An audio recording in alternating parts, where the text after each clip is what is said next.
tem de filho do diabo mercenário atrás de púlpito hoje engravatado, de Bíblia na mão pregando, falando Jesus, Jesus. O que tem hoje é impressionante. Parece que Pedro estava assistindo uma televisão.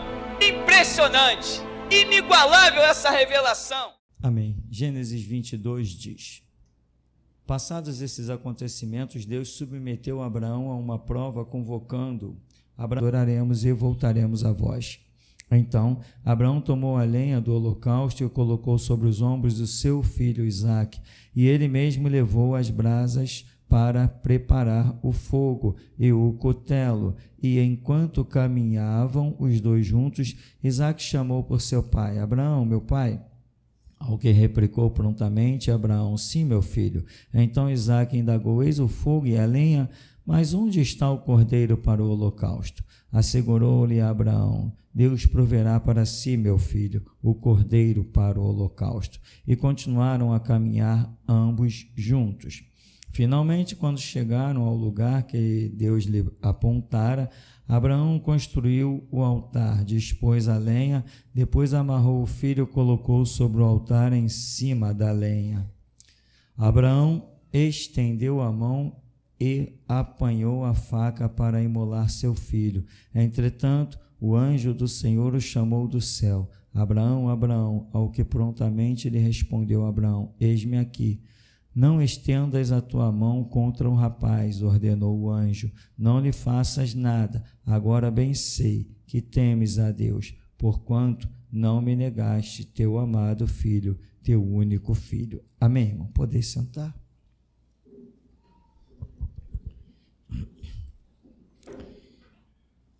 Alguém pode ver essa passagem de Abraão de muitas maneiras, dar nome a ela de muitas maneiras, né? Aqui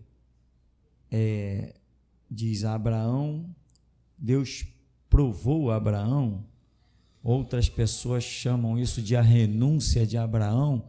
Enfim, o nome que vão dar não interessa muito, interessa é o fato em si, o que nós vemos, o que nós sentimos, os muitos ângulos que nós podemos olhar e aprender muitas lições com esse episódio. Mas uma coisa me chama a atenção, que Deus diz: toma Isaque, teu filho, teu único filho, a quem tu muito amas, e vai à terra de Moriá, sacrifica-o como holocausto sobre um dos montes que eu te indicarei. Sempre vai ser assim. Renúncia é daquilo que você muito ama. Se você não ama alguma coisa, não é renúncia. Prova é quando você está diante de algo que você zela por isso. Houve uma prova para Daniel, quando a questão dos leões, da oração e ele ser jogado na cova dos leões. Por que aquilo foi considerado uma grande prova? Porque o que estava em jogo ali? A vida de Abraão, mas não apenas a vida de Abraão, porque muita gente diz assim: tomara que quando eu for sacrificado seja logo uma rajada de metralhadora, que assim eu morro logo, não sinto nada. Não, Daniel ali na cova, quando ele sabia que se ele fosse jogado ali, como é que os leões matam alguém, né? Tem leão, na maioria dos casos, que parte logo para o pescoço, é um instinto para sufocar e depois vai comendo os pedaços. E tem leão que é até mais problemático, parece que não aprendeu a caçar, né? Vai arrancando pedaço da vítima, que é uma coisa horrível. Eu vi num desses parques aí, os turistas são loucos. Tem turista que é louco. O camarada vai num parque, esses parques que entra com carro, né? Tem um nome dado a esses parques. O negócio cheio de leão. Aí o camarada achou os leões bonitinhos, tem lá 3 leões de um lado, mas não sei quanto do outro lado. O camarada achou que podia sair do carro para fotografar leão. Não. Para, né, irmão? Chega, não preciso contar o resto do que deu nessa história, não, né? E ali, pior ainda, que o leão não partiu para sufocá-lo. Foi matando de outras maneiras. Então, Daniel sabia o que está em jogo. Está em jogo as suas dores, está em jogo a sua vida, está em jogo o seu sofrimento, está em jogo o seu impacto de ter um animal imenso em cima de si querendo o devorar. Está em jogo, então, sempre, quando se trata de renúncia, prova, lutas que Deus nos submete no vale da sombra e da morte, sempre há alguma coisa que está preso ao nosso sentimento, coisa que nós zelamos, coisas que nos causam dores, males. Imagina, Abraão, e Deus ainda fala assim, o teu único filho a quem tu muito amas, essa King James atualizada, a quem tu muito amas. Ou seja, é sempre assim, irmão, eu já falei que é sempre assim. Renúncia é daquilo que você muito ama, senão não é renúncia. Esses dias eu conversava com alguém e conversávamos sobre as nossas renúncias devido a uma série de situações, e eu falei assim, eu renunciei um casamento e um filho, mas casamento, besteira, aquilo não significou nada para mim, então a renúncia do meu casamento não conta, aquilo não significou nada para mim, mas a renúncia do meu filho, isso sim, para que geração Jesus Cristo hoje exista, eu paguei um alto preço. Como Deus abriu mão do seu filho, eu tive que abrir mão do meu. Abraão, para chegar a ser mais íntimo de Deus e herdar as promessas, teve que abrir mão do filho dele. Essa é a história. Não é essa a história? Jesus abriu mão do seu reino, era coroado de glória e majestade, e tinha uma palavra, que todos os anjos de Deus o adoram. Ele abriu mão de tudo aquilo e veio na criação que ele havia feito, como diz a Bíblia, sem ele nada do que foi feito se fez. Ele veio para o mundo que era seu, ele criou o próprio mundo, ele lá em Gênesis criou o homem e veio dar a cara a tapa na mão desse homem que ele criou. Ele abriu mão da sua glória, da sua majestade, despiu-se da sua glória, renunciou. Todo mundo tem uma renúncia e todas elas doem. Todas doem, meu irmão. Você precisa ter consciência de que sem renúncia não existe evangelho. Se você não tiver essa consciência, irmão, você não vai sobreviver, não vai conseguir passar na porta estreita. Você tem que renunciar ao seu ego, renunciar à sua vaidade, renunciar ao seu orgulho, tem que renunciar, você precisa renunciar à sua vaidade para que você entenda que você tem que ser crente, é assim, crente é aquele que é laçado, e é posto nele um cabresto e ele é guiado, e esse é crente, se não for assim não é crente. Aí o camarada é vaidoso, é advogado, formado, tem faculdade, é inteligente, tem um bom emprego, ganha 10 mil por mês, ele se sente o cara, como é que é? Eu ser encabrestado, eu ser guiado pelos outros. Se você não for guiado, você não é ovelha. Se você não é ovelha, você vai cair lá na mão do lobo sozinho, porque só pastor livra a ovelha do lobo. Ovelha não se livra. E a Bíblia diz que nós somos ovelhas lideradas por um pastor. Se você não assume a sua posição, já era. Você tem que renunciar a isso, esse ego, essa vaidade. Você errou, dê a cara a tapa. Tem que dar a cara a tapa, meu irmão. Não adianta vir. Tem gente que é uma coisa absurda. E como eu tenho visto isso, né? Irmão, desculpa aí, tá? Desculpa aí, eu sei que estou pedindo perdão, irmão, tá? Desculpa aí. Com esse orgulho maldito, tu está pedindo perdão? Tu está dobrando o teu juízo. Não é assim. Renuncia a esse ego. O reino dos céus não é dos humildes. O que Jesus disse? Aprendei de mim que sou manso e humilde de coração, encontrareis descanso para as vossas almas. Jesus ensinou muitas coisas, eu acho fantástico. Jesus ensinou muitas coisas, mas esse versículo me chama a atenção, que depois de tudo que ele ensina nos evangelhos, só uma coisa, ele se coloca ele mesmo como exemplo. Ele diz, aprendam comigo, eu sou manso e humilde de coração. Isso eu acho fantástico. Ele mostra a própria postura que ele tem, e ele exige, porque é um servo, cabe ser igual ao seu Senhor. Jesus, o Rei da Glória, veio dar a cara a tapa. E tu, irmão? Mas ele mandou para você, quem te bater numa face, oferece a outra. Não, pastor, isso é para aquele tempo. Irmão, deve ser. Deixa isso quieto. Deve ser para aqueles tempos. para os tempos dos batistas, para os tempos dos assembleanos. Nós somos restauração, né? Somos restauração, meu irmão, mas orgulho, vaidade e humildade são palavras que significam as mesmas coisas desde que o homem foi criado até a hora que o homem entrar no reino dos céus. Tem coisas que não vão mudar nunca.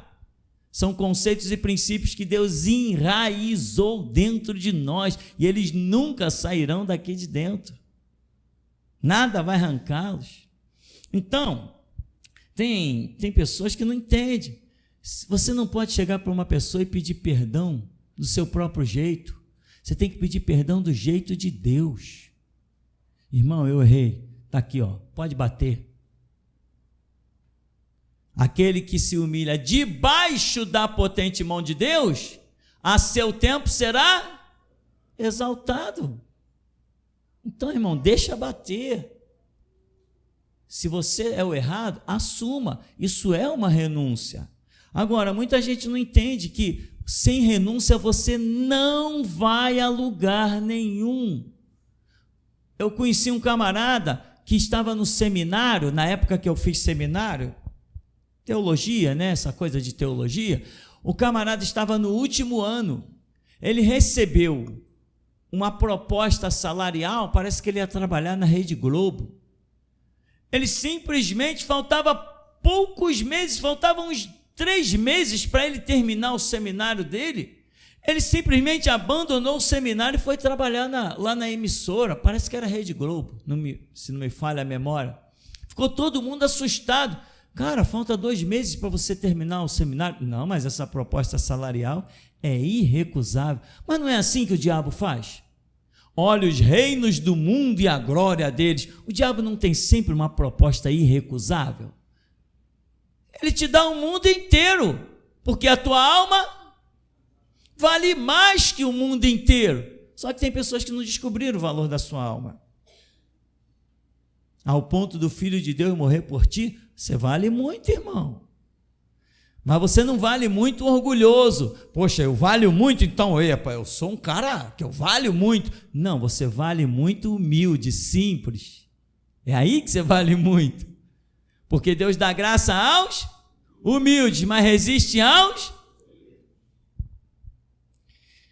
Se tu sabe, irmão, viva. Então, o que acontece?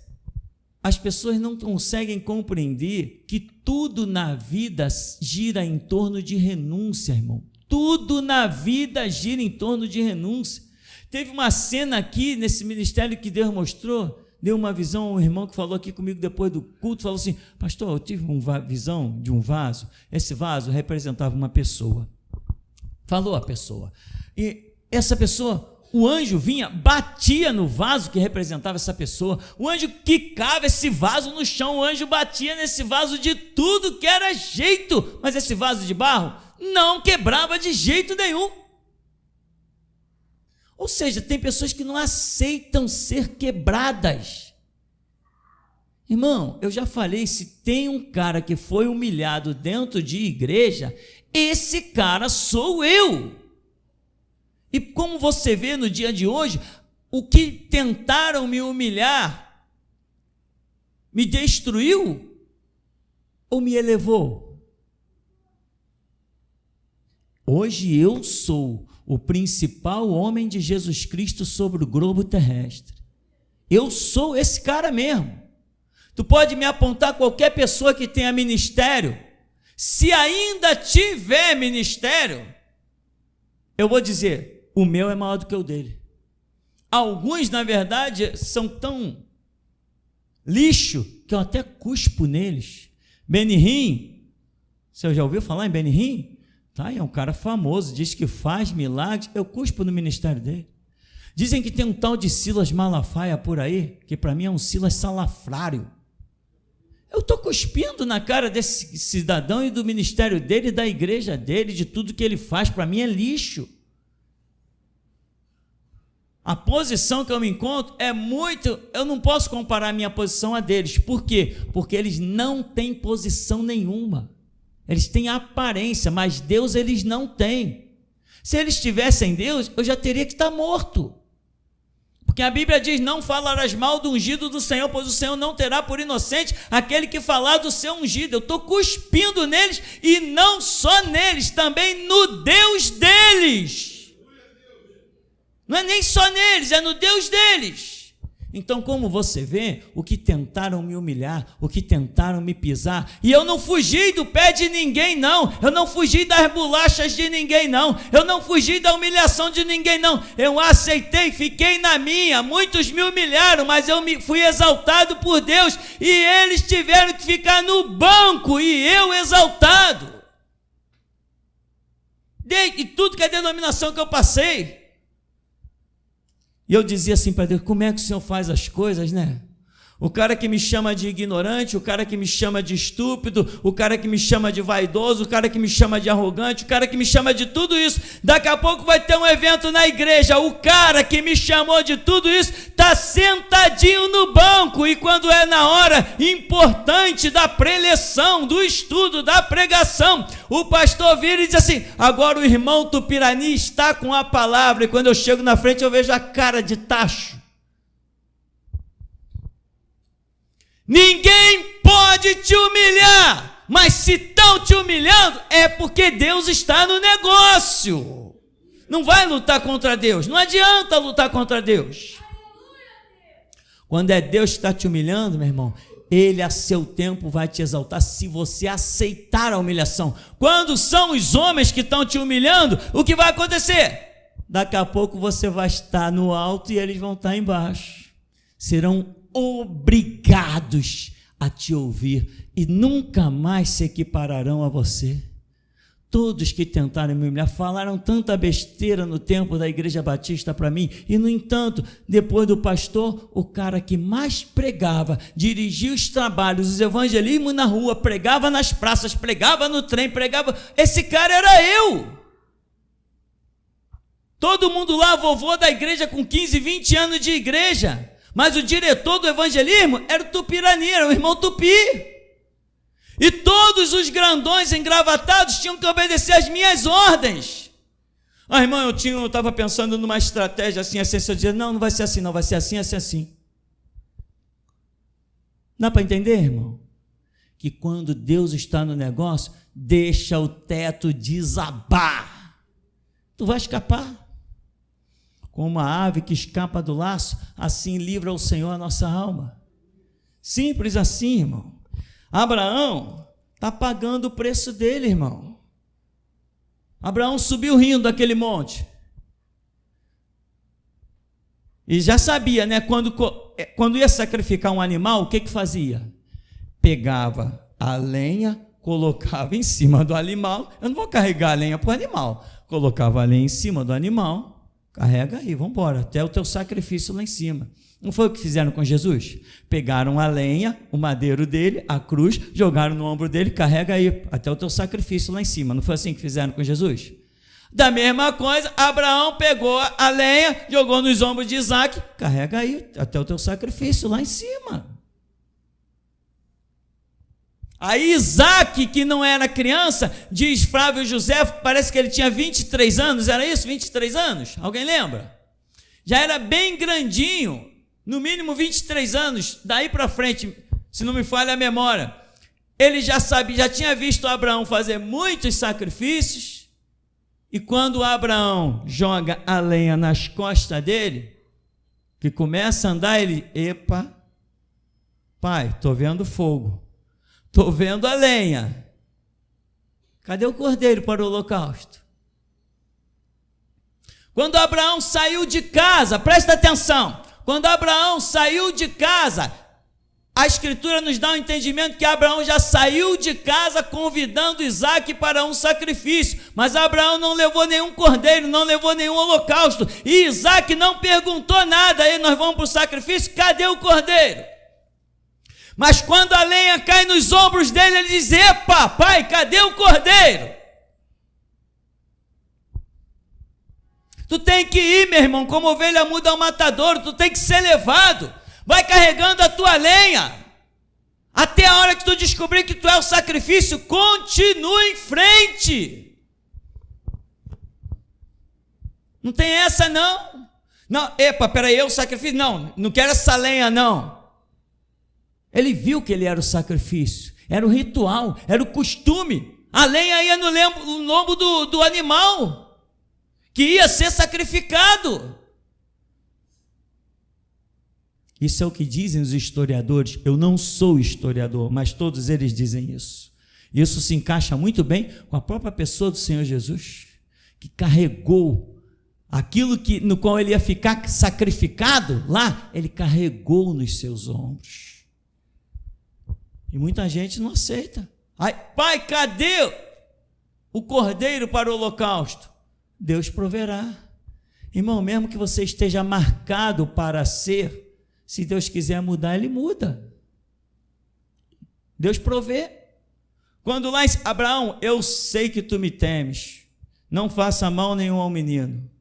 Abraão olhou para o lado, tinha um cordeiro lá preso, com chifre no meio de uma ramada lá, e Isaac sai da pedra, ele pega o animal e sacrifica. Mas Abraão foi sorrindo? Foi na fé.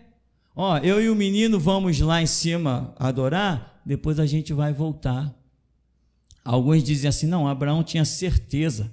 Por essa palavra, Abraão tinha certeza que ele ia subir aquele monte e Deus ia prover, ele não ia sacrificar o filho. Por isso Abraão disse, eu e o menino vamos lá em cima adorar, depois voltaremos. Que nada, ele pode ter dito isso simplesmente para que ninguém o impedisse de subir, porque estão vendo ele subir e poderia imaginar, peraí, o que esse louco vai fazer? Porque Abraão não era tido como um homem sábio, Abraão era tido como um homem louco, que falava com Deus desconhecido, que para a época era bem desconhecido. Por isso que Abraão sobe para sacrificar o filho, porque Abraão ainda não conhecia Deus. E para os costumes pagãos das épocas, todo mundo sacrificava crianças aos deuses pagãos, ao diabo. Abraão se deparou com uma situação e achou que o Deus dele era o mesmo, pedindo sacrifício do filho dele. Tem um historiador que coloca a mulher de Abraão desesperada, quando diz assim, cadê Abraão? Abraão subiu, foi embora, foi lá para o monte, disse que ia fazer um sacrifício. Ela, cadê Isaac? Isaac foi com ele, ela sai correndo no curral e conta os novilhos, ela bota a mão na cabeça e começa a chorar desesperada, porque todos os novilhos estavam lá. Quando Isaac volta, ela se desespera, chorando em cima de Isaac, que achou que nem ia mais ver Isaac, que sabia que Abraão era um louco, Abraão era um fanático. Só os loucos e fanáticos terão descendência como a areia da praia e como as estrelas do céu, meu irmão. São os loucos, os loucos.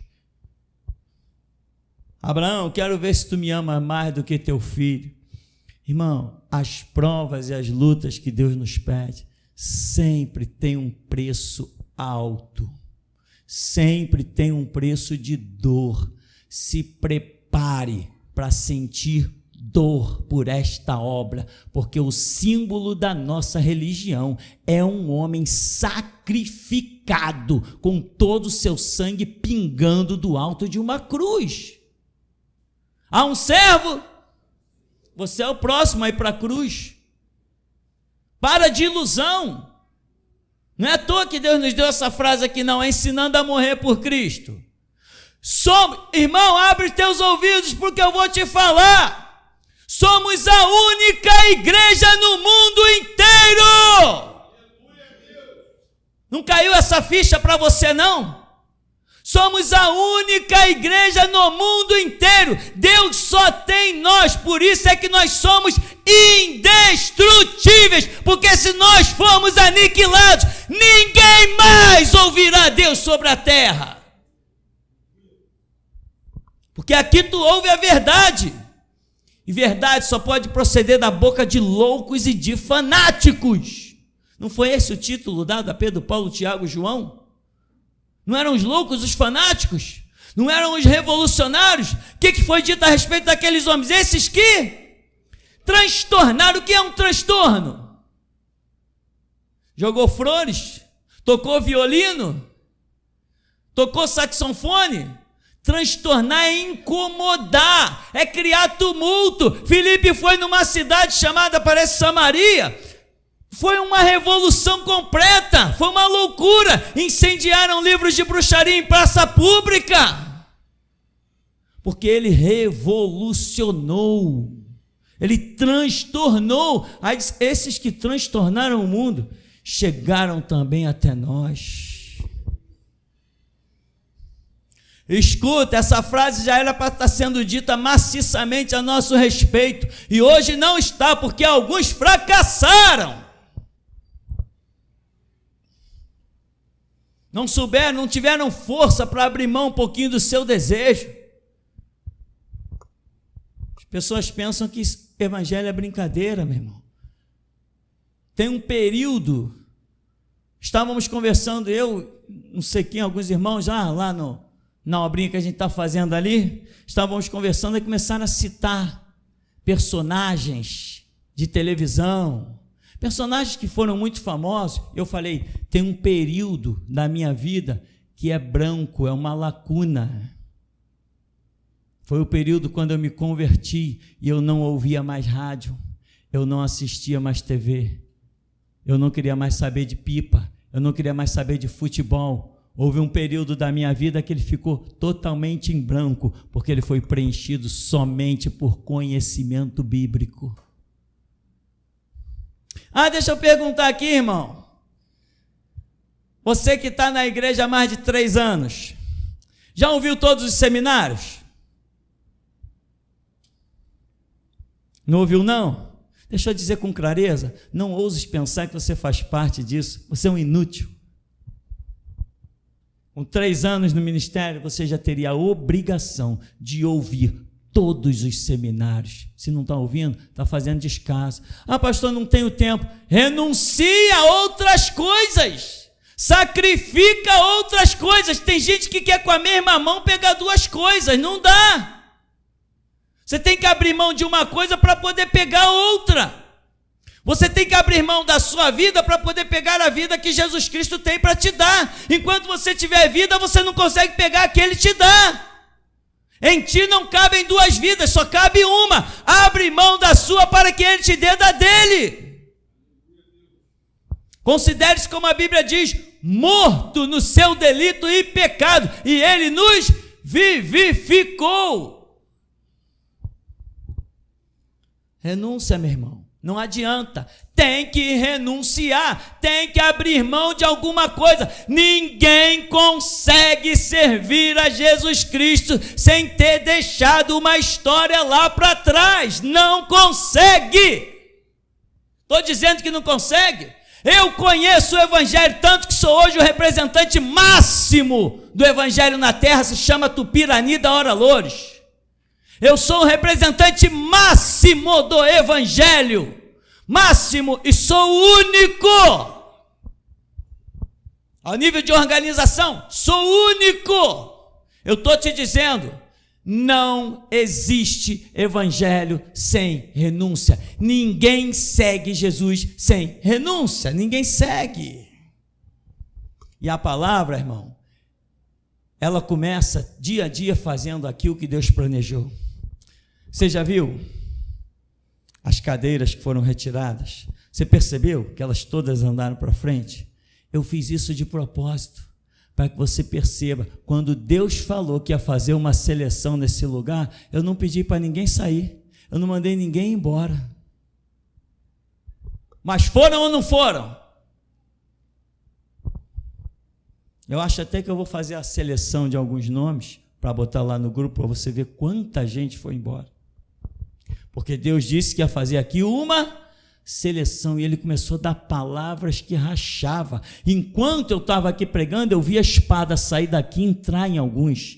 Ela entrava, a espada ia entrando, entrando. E quando uma espada penetra, o que acontece com a pessoa? Ela morre.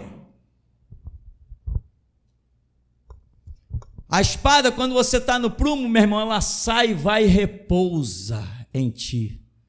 Quando você não está no prumo, ela vai e te atravessa violentamente para te matar. Vê se não aconteceu aqui uma grande seleção, meu irmão. As igrejas por aí não, tem que ter uma palavra boa, um evangelho social para que a igreja vá crescendo. Aqui Jesus Cristo não precisa de crescimento. Se ele tiver o sangue de um, ele revoluciona o mundo. Com o sangue de apenas um. Não foi assim com Jesus? Depois não foi assim com cada um que foi dando seu sangue nesta obra? E aqui tem gente hoje pronta para morrer por Jesus. E realmente eu me sinto missão cumprida. Se um é capaz de morrer, significa que todos os outros deveriam ser capazes da mesma maneira. Por quê? Porque ouviram as mesmas coisas. O pregador aqui sempre foi o mesmo.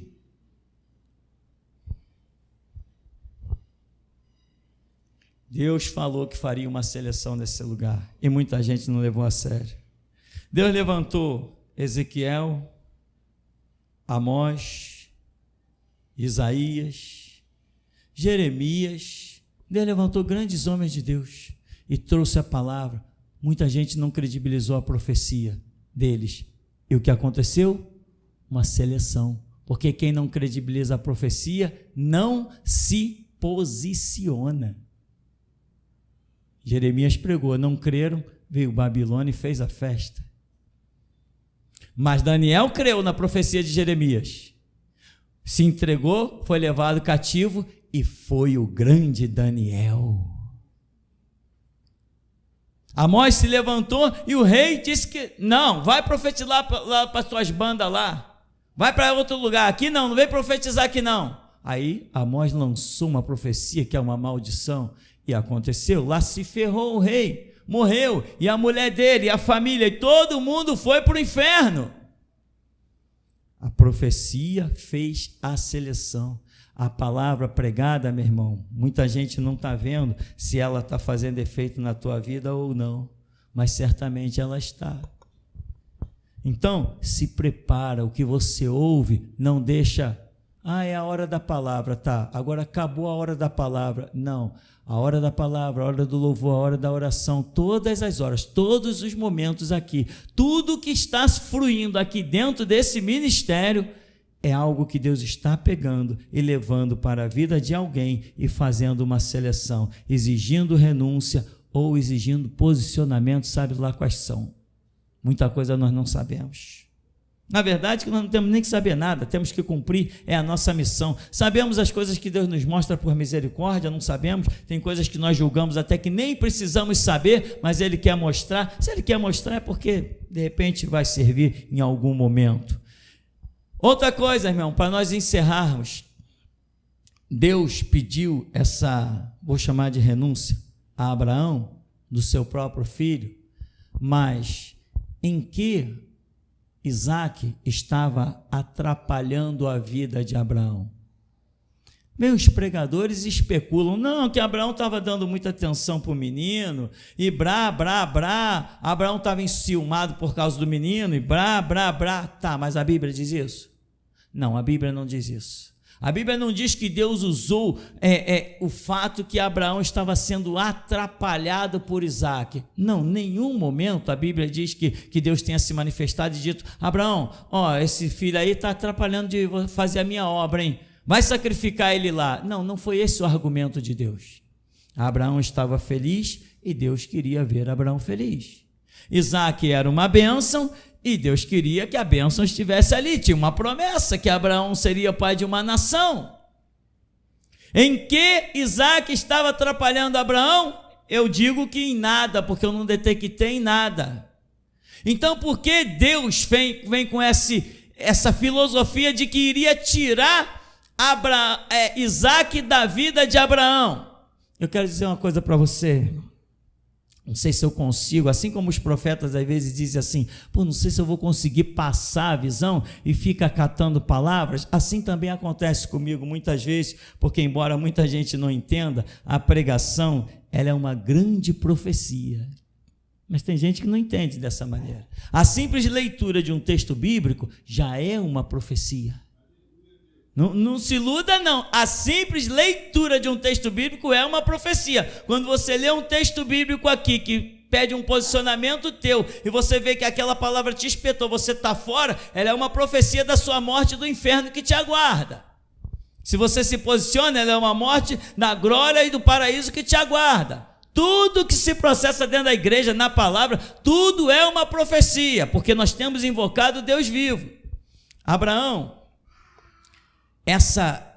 esse ato, o que Deus viu? Abraão, vai sacrificar o teu filho. Irmão, isso gerou algo na vida de Abraão, com absoluta certeza. Um homem que sobe para sacrificar o filho, e quando levanta o cutelo, um anjo lhe brada: Abraão, basta! E começa a conversar com ele: Abraão, eu sei que tu me temes, não faças mal nenhum ao menino. Está ali, ó. Quando ele olha, o que é um cordeiro? Como Deus prendeu aquele cordeiro? Aquele episódio, aquele foco de Deus transformou a vida, os conceitos de Abraão. E Abraão começou a conhecer um Deus da provisão de forma impossível. Um Deus muito tremendo, um Deus muito profundo. Então atenta para isso, irmão. Tem coisas que Deus te pede para fazer que você não vê nem o motivo, nem o sentido da coisa, mas é Deus que tem o foco do futuro. Ele sabe o que Ele quer mover na tua alma hoje, para que você esteja de pé amanhã, para que você esteja na posição de um guerreiro amanhã, para que você possa estar firme amanhã, porque um homem que é capaz de, por Deus, matar o próprio filho, ele é capaz de fazer qualquer coisa.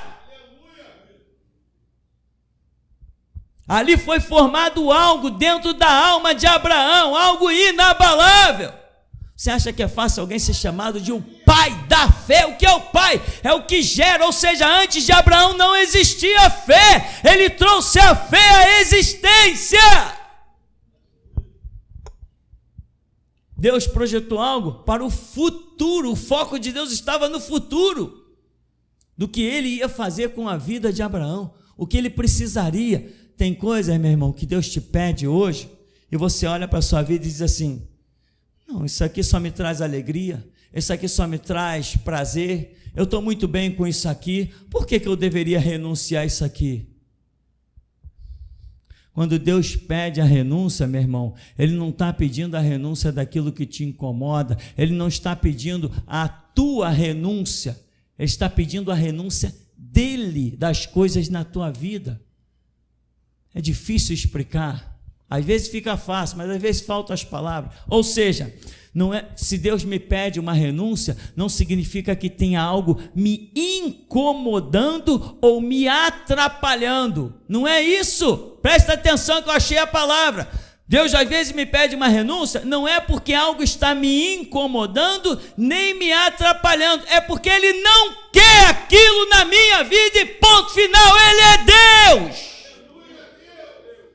Não tem que estar me incomodando, não tem que estar me atrapalhando. Ele não quer e Ele é Senhor. Acabou a história. É assim que funciona. E é assim que os fortes são manifestos. Tem pessoas aqui que renunciaram filhos, tem pessoas aqui que renunciaram emprego, tem pessoas aqui que renunciaram esposa, tem pessoas aqui que renunciaram um monte de coisa, meu irmão. As renúncias nunca acabam, mas elas têm alguns pontos que são top, e sem esses você não vai a parte alguma. Tem que renunciar. Tem gente morrendo por besteira, morrendo pelos seus próprios prazeres. Você tem que olhar para a sua vida e ver: Deus está nisso, Deus está naquilo, Deus está nesse caminho que eu estou. Senão o que você vem fazer dentro da igreja? O que você faz de Bíblia na mão? O que o conceito igreja significa para você, se você não consegue analisar o seu próprio caminho? Tem que se discernir se os seus passos são aprovados por Deus ou não. Não crie a autossugestão do orgulho. Buscar-me-eis e me achareis quando me buscardes de todo o coração, coração limpo. Não é buscar a Deus com os seus preceitos estabelecidos. Deus, eu estou certo, porque ó Deus, nada. Assim você não vai ouvir Deus. Você já chegou diante de Deus com as suas próprias respostas. Você só vai ouvir Deus quando disser assim: Senhor, eis-me aqui, fala que o teu servo ouvi. É assim, irmão, que você ouve Deus. É só assim. Acredite, eu já passei por essa estrada e eu estou te dizendo, é assim. Não adianta reunir 1 milhão de palavras e chegar diante de Deus e saturar os ouvidos de Deus. Servo não tem bagagem. Fala, Senhor, que o teu servo ouve e obedece. Essa é a bagagem do servo, só essa. O prumo da obediência. Agora, irmão, se você não quer ouvir essas coisas, você não tem que vir na igreja. Toca a tua vida, toca o teu caminho. Se você hoje se sentiu incomodado com a palavra, tá bom, terminar o culto, anota aí no papelzinho e diz, pega os pontos que eu menti dessa pregação, traz aqui, esfrega na minha cara. Pode trazer, hoje eu darei a cara, tapa aqui, esfrega os pontos da pregação que eu menti para você. Pega eles e esfrega na minha cara. Se eu não mentir, se curva, se rende. Igreja não é brincadeira. A nossa religião tem como símbolo um homem assassinado. A nossa religião tem como símbolo um homem assassinado. Isso não é brincadeira, igreja não é brincadeira. Brincadeira é aí a prostituição das assembleias. Lá é brincadeira, a putaria dos batistas. Aquilo é brincadeira. Aqui é geração Jesus Cristo. Se tu não está disposto a pagar preço, meu irmão, tu não pode seguir o homem que pagou o maior preço de todos. O homem que morreu não por si, mas por toda a humanidade.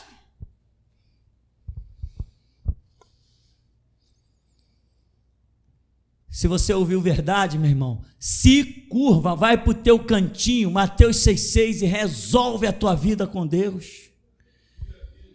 Você é fraco? Tá bem, ninguém aqui é super-homem, ninguém é super-homem, mas aquele que for humilde será o mais forte de todos, porque é esse que Deus sustenta. Tenha humildade, vá lá, resolve a tua vida com Jesus, fala com Ele. Deixa Ele dirigir, deixa Ele orientar. Leva o teu baldinho para chorar todas as lágrimas. Leva a toalha. Vai preparado para sofrer.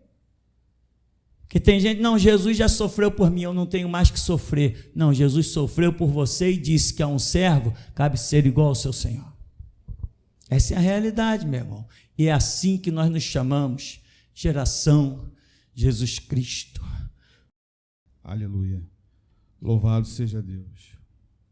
Verdadeiramente, a minha alma estremece diante do nosso Deus que é santo e que é poderoso.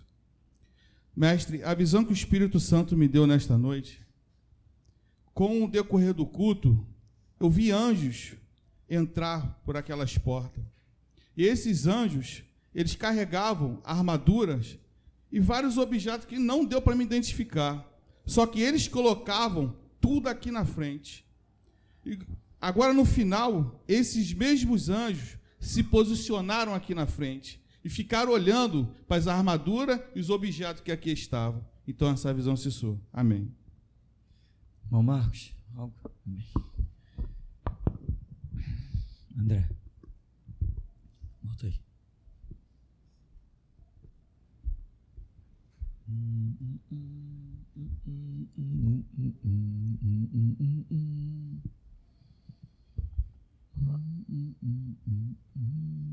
Alô. Paz, irmãos. Mestre, assim que o Senhor começou a oração, eu vi o Senhor numa estrada. E contra o Senhor, eu via vir vários carros, carretas, caminhões, e nessa estrada até avião eu via. E eu vi o Senhor andando na contramão dessa estrada. E à medida que a visão ela vinha surgindo, quando os carros chegavam próximo do Senhor, uns viravam, capotavam. Outros chegavam próximo, virava, manobrava e voltava.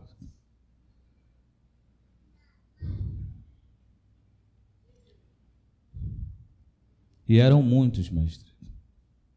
Eram muitos. Inclusive carretas e aviões, e eram muitos que vinham em direção ao Senhor. Mas o Senhor continuava caminhando nessa estrada na contramão. Amém.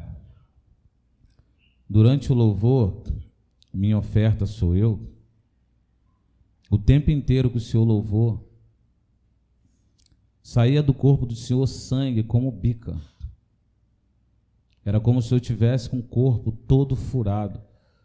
E saía sangue, mas muito sangue. E esse sangue ensanguentava o púlpito, mestre.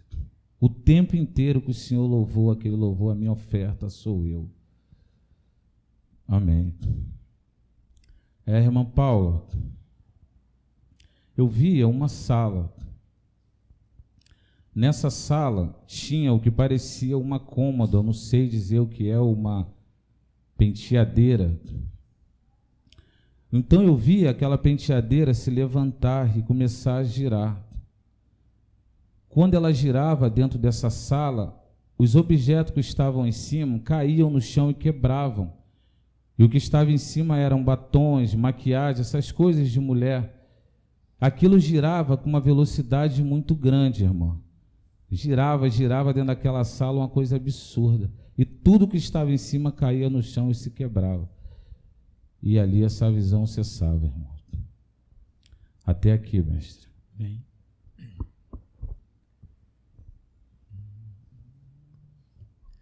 Davis.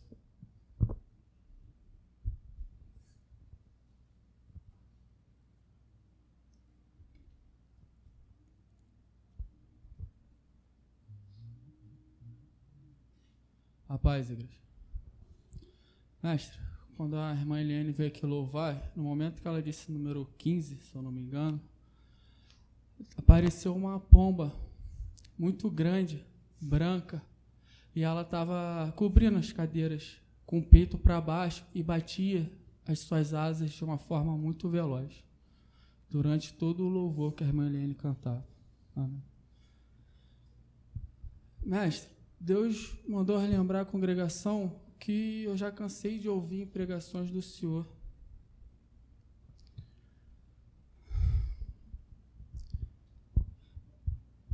O que está diante de vocês não és um pastor, não és uma babá, és um restaurador. E a palavra babá, mas grita dentro de mim, grita, grita. E assim diz o Deus da geração, Jesus Cristo: a você que ousou a transferir a culpa do início da sua queda por atitudes que você esperava que o sacerdote Tupirani viesse a ter e não teve, o Deus da geração Jesus Cristo manda dizer a você: foi por causa dos seus conceitos, foi por causa da convicção que você criaste, e essa tua atitude foi um suicídio para você. Assim diz o Deus da geração Jesus Cristo. Vamos.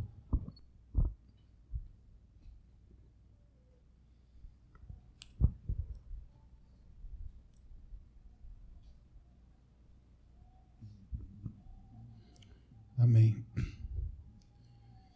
Antes de começar a pregação, bem no início, eu vi surgir aqui em cima couros, mas aqueles couros de pandeiro, mas sem a parte que batia, só o couro mesmo de pandeiro. Eles surgiam aqui em cima. Surgiram alguns. Amém. Naquele canto de lá surgiu uma espada. Essa espada ela tinha um cabo de madeira. Era uma espada bem simples. Era uma espada com um cabo de madeira. E ela ainda está ali. Ela fica sobrevoando ali, essa espada. Amém.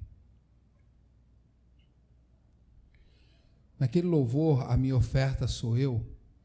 eu tive uma visão muito real. Eu vi essa placa e ela se abria, como as letras ficavam iguais, só que ela se abria e o Senhor entrava dentro dela, como se ela abrisse uma espécie de um portal, e o Senhor entrava dentro dessa placa.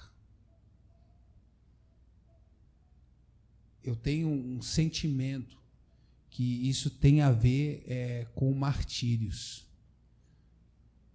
Algo acontecerá esse ano com relação a martírios. Tive uma visão, mestre, eu vi o Senhor vestido de rei. Só que todas as vezes que eu vi o Senhor vestido de rei, não foi igual essa. Eu sempre vi uma coroa forte, uma roupa, uma vestimenta. Dessa vez a coroa era maior e era para cima, essa coroa. E era uma vestimenta mais moderna de rei. Eu tive um entendimento. Não sei se eu vou saber explicar isso, mas as outras vezes que o Senhor era como um rei, era mostrado como um rei, era exatamente para o povo de Deus. Nessa agora, Deus vai ter um projeto muito grande que o Senhor vai ser visto pelo mundo inteiro como um rei. Vai receber uma palavra muito forte. Esse é o meu entendimento. Durante a pregação, eu vi surgir aqui 2 cachos de uva. Um cacho ficou muito podre e a uva caiu, um cacho muito grande. O outro cacho era forte e bonito, e eu vi um anjo vindo e recolhendo esse cacho. E agora, nesse momento, ele traz e bota na frente do púlpito esse cacho bom. Amém. Durante toda a pregação, eu vi o Senhor recebendo uma unção de renovo. E assim diz o Deus da geração Jesus Cristo, o teu Deus: eu renovarei as tuas forças até o final. Cada vez mais tu subirás nesse púlpito. Cada pregação tu serás renovado. Eu te trarei uma força vindo do céu e colocarei ela dentro de ti. E a tua disposição nesse púlpito será muito maior a cada pregação, a cada momento. Eu renovarei as tuas forças e farei contigo o que fiz com Moisés.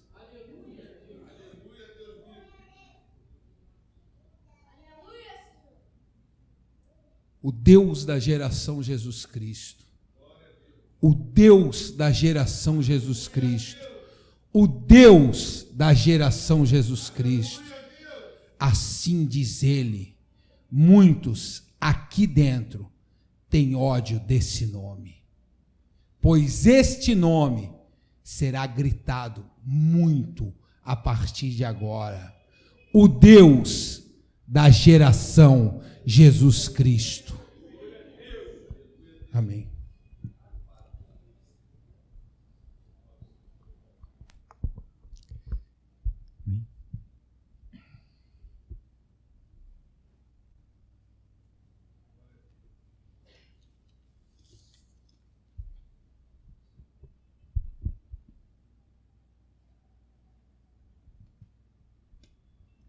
Mestre, tem um anjo de bronze e esse anjo está caminhando sobre a igreja e ele anda sobre a igreja.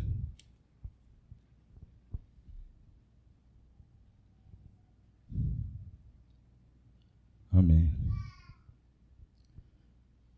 Quando o Rômulo começou a entregar para o Senhor essa profecia,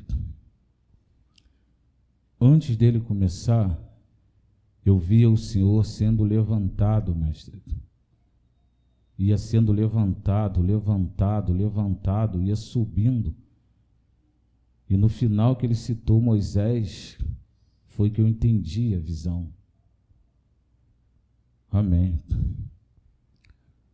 Tem 3 correntes aqui na frente. Na frente dessas correntes tem 3 bolas de fogo. E essas bolas, mestre, elas giram e formam como se fosse um cubo de fogo. E fica diante do Senhor os 3 e diante da igreja. Como se fosse um cubo, mas ele é vazado e se torna como se fosse um túnel de fogo, 3 túneis. E ele está diante do Senhor e diante da congregação. Irmão André, eu vejo uma bota nas suas pernas. E na ponta dessas 2 botas cresce uma lâmina. E quando você anda, essa lâmina vai à frente. Ela vai à sua frente. E essa lâmina tem 70 centímetros, irmão. Amém, mestre, até aqui. Amém. Algum profeta, algo mais? Não? Vamos agradecer a Deus, irmão. Não esqueça de Mateus 6,6. Guerreiros, muitos guerreiros não são feitos no campo de batalha, são feitos nos pés do Senhor. Bendito Deus, Pai querido, te glorificamos, pois sabemos que servimos a um Deus vivo. Sabemos, ó Deus, que a tua graça é melhor que a própria vida. Por isso, bem-aventurado, diz a Escritura, aquele que desde já dorme no Senhor. Porque a tua graça, Senhor, é melhor que a vida. Aleluia, Deus! Quem pode entender isso, Deus? Como pode o ser humano compreender que o favor de Deus, um simples favor do Senhor, se torna melhor que o fôlego da própria vida, Deus? Se o Senhor não abrir o entendimento, se o Senhor não tiver compaixão e misericórdia, o ser humano viverá, ó Deus, igualzinho a um animal, sem discernir sequer o valor da sua vida, que dirá o favor do Todo-Poderoso. Por isso, Senhor, que a tua graça recaia sobre todos, ainda no tempo em que é possível achar Deus, procurar por Deus e o encontrar.